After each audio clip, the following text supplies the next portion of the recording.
The science is clear. We must urgently phase out of fossil fuels. Yet many of the world's most powerful countries lag in taking decisive action, and it's people and planet that is suffering with this reality. Today I get to sit with two people pioneering a steer towards a world free from fossil fuels. Ladies and gentlemen, please welcome Joseph Sikulu, Managing Director of 350.org and CEO of Boundless, Eytan Lenko.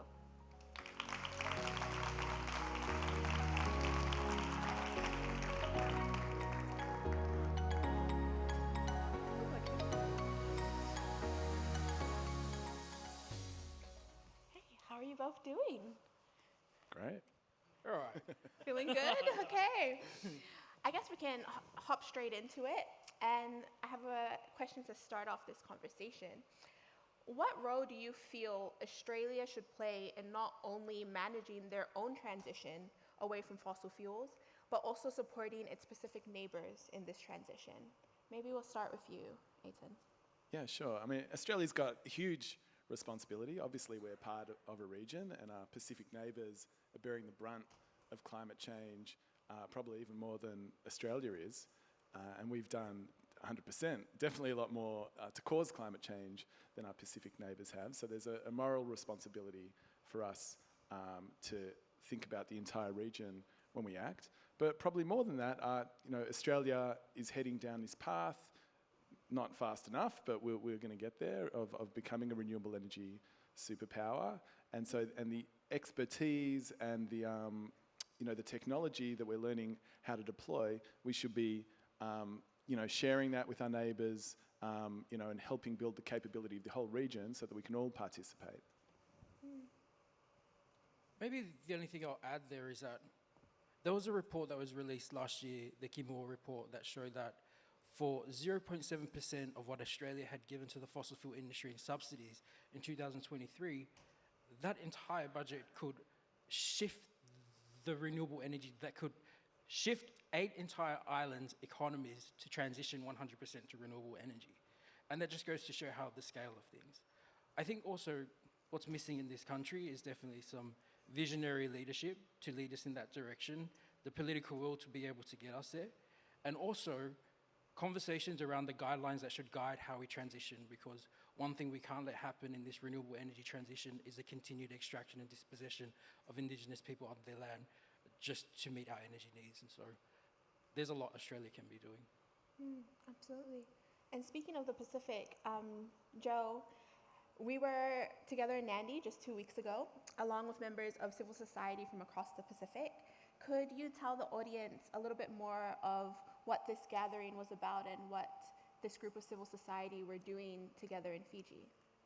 We drank too much kava and got no sleep.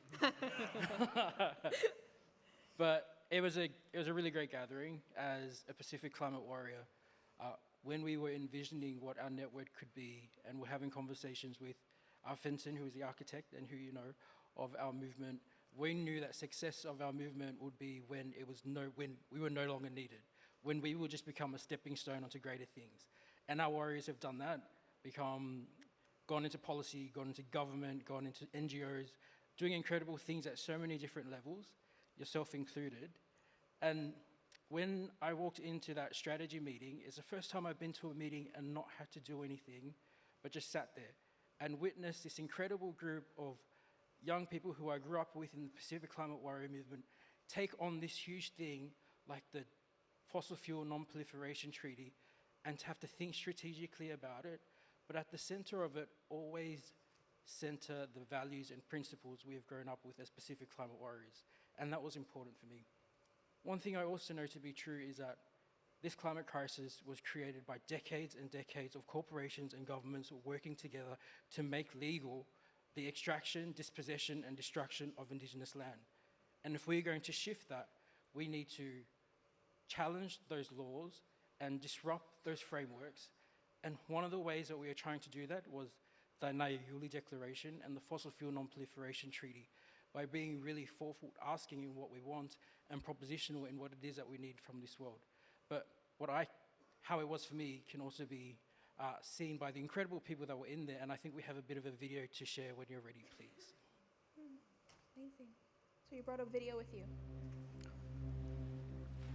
Isa-isa vulangila sandina no mulako au nararawakina. Our second day of the retreat was marked by moments of reflection and sharing on the treaty's work, from community to policy, with participants co-designing a regional strategy. We delved into formulating a regional position on the call for a fossil fuel phase-out, setting the stage for transformative action. The final day commenced with a reflective gathering. Participants grounded themselves in the memories held within our moana, setting the tone for the day's discourse. Participants explored legal pathways for a fossil fuel non-proliferation treaty and held discussions on the research and support required for a just and equitable transition to a fossil fuel-free Pacific. Our storytellers articulated the treaty's communications and storytelling strategy, intertwining the Pacific's experience of climate change into a compelling narrative. The day culminated in a powerful moment as Pacific civil society issued the Naiuli Declaration, a Pacific people's call for a fossil fuel treaty and for ambitious action with no shortcuts or delays on climate justice.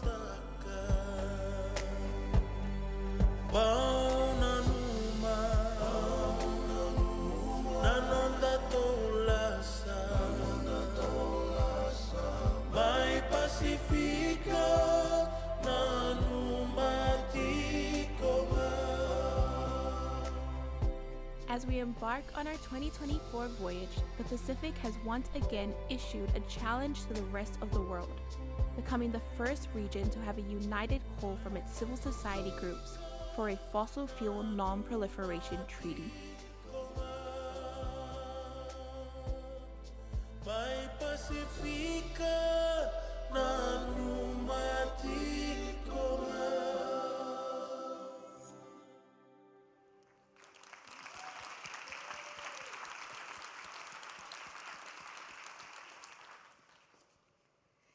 Thank you so much. And while we're talking about Pacific, something that's been going around in these conversations is a Pacific COP that could possibly be here in Australia.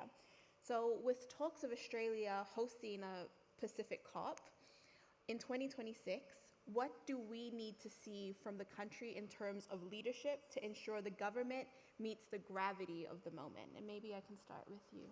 Sure. So Boundless, works to advocate with government and other stakeholders to obviously accelerate our climate emission, and the COP is going to be a really great focal point for Australia. So, a COP is a situation where the eyes of the world are looking at you as a country, and so there's both an opportunity to step up, but also a lot of pressure to step up.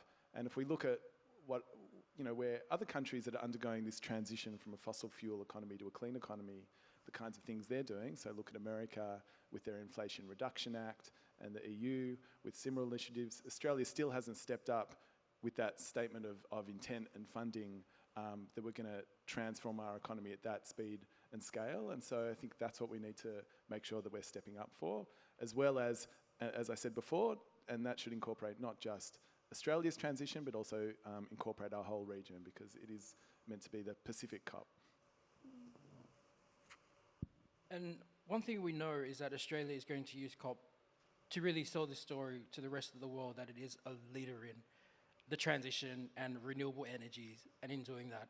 And so before we even get there, I think there needs to be some work done to do a real stock take on what commitments Australia has already made to things like the climate, to the Green Climate Fund, to loss and damage, to its neighbours in the Pacific, to aid. All of these commitments that it's made on a world stage, has it actually kept up to any of them? Has it actually kept up to any of its NDCs? Because there's no way that it can step up on the world stage for the United Nations Climate Conference and say, we are these leaders, if it hasn't yet met any of the commitments that have been made before. Absolutely.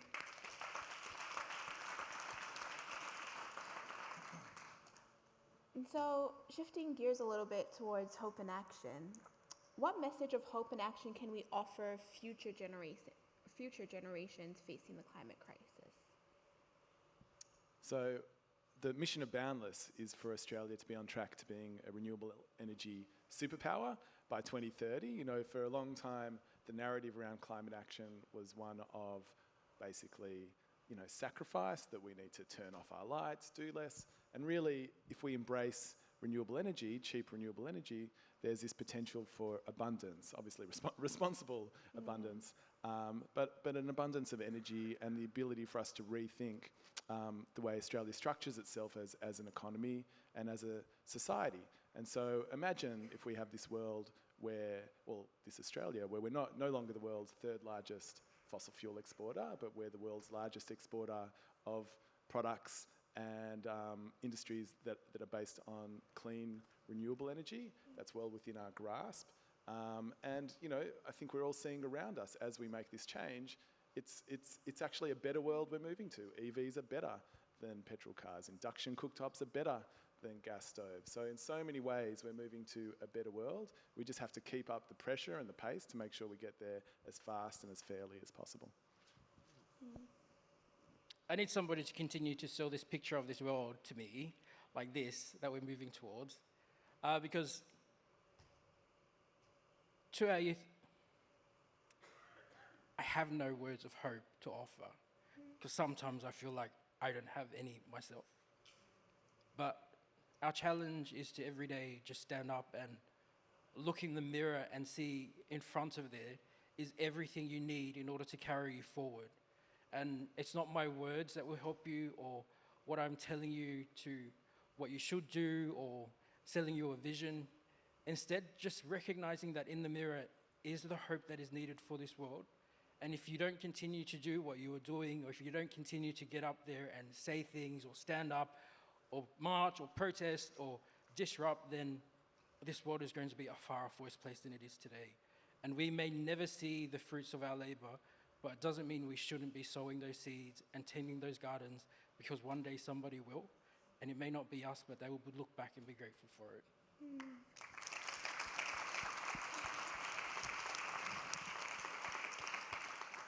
That's beautiful, but seeds are hope, right? You can't plant anything without having hope that it will grow. So even in just saying that, you offered the audience a seedling of hope. So thank you, Joe. I want to pick up on something that you were sharing, Eytan, around Australia being the third largest fossil fuel exporter, behind only Russia and Saudi Arabia, and the largest in the OECD, the fifth largest miner of fossil fuel carbon, and the 14th largest producer of domestic greenhouse gas emissions. These drive huge revenues for this country. What opportunities are there for clean exports, like you touched upon a little, that can match or even surpass these revenues?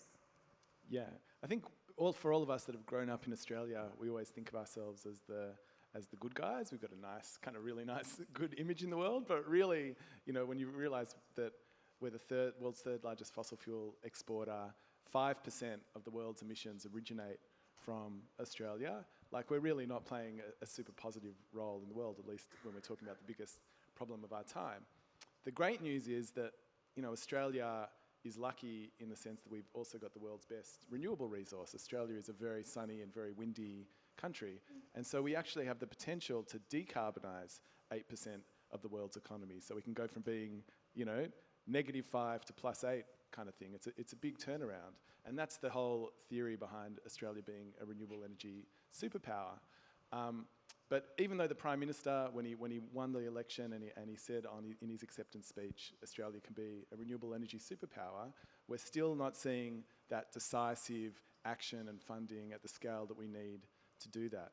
And so the way that Boundless works is that we pick a topic at a time where we think we can really accelerate change, and we build a strategy around that in a very short time, and then we deploy philanthropy and investments and direct advocacy to achieve the goal of that we call them epics, of that epic. And we give ourselves 3 months to go out and find partners who can execute on those initiatives, and we give them about 2 years of funding to work as a cohort to get that done. And so today I'd like to announce that Boundless's next epic is going to focus on clean exports and what we can do to create the conditions for a clean export industry to emerge in Australia. And there's really two sides of that coin. There's the domestic policy and initiatives and funding and will that we need to do to start getting clean export industries established in Australia. But there's also the demand side of the equation. We need the rest of the world to start saying, we want the clean stuff from you, we don't want the dirty stuff anymore. And so that goes to trade agreements and negotiations and all that sort of stuff. We'll also be looking for partners that can play a role. And of course, our Pacific neighbours. And when I think of Australia as a renewable energy superpower, I'm really thinking about the wider region that Australia is in as well. So we should definitely talk about that when it comes up. So that's very exciting. Thank you. Well, hopefully this is the grounds for some partnership. I've heard a lot today that the Pacific is we are your neighbors in your backyard. Well, we say the same about Australia, that you're our backyard. So it's nice to finally be here. Backyard. Yeah, a big backyard. So it's nice to be here and to hear a little bit about the roadmap that both of you see towards a future free from fossil fuels. So thank you very much for your time, and thank you to the audience for your attention. Thank you, everyone.